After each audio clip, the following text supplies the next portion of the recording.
tanan, ako nga pala si Rochelle Tubong Sorigan. For today's video guys, samahan niyo ako guys tali ng buhok ni Anay Sami guys, para naman maganda siya tingnan papasok sa school.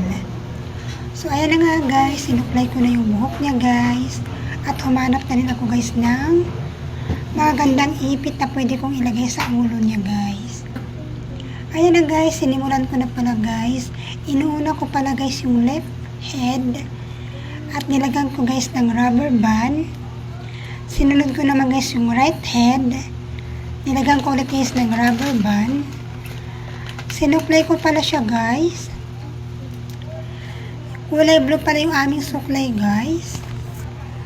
Ayan na guys, habang sinusuklay ko siya guys at tinatalian, nag-games naman siya guys, para di siya maboring. So ayun na guys, tapos na ako maglagay ng rubber band. Maglagay naman ako guys ng dalawang clip na magkakulay or magka-uniform. Left and right ko nilagay yung clip guys, para magmukha siyang baby. Ayun na guys, yan na po yung final looks ng pamangkin ko guys. Pretty na siya guys at maliwalas na yung hitsura na. Thank you for watching. Bye!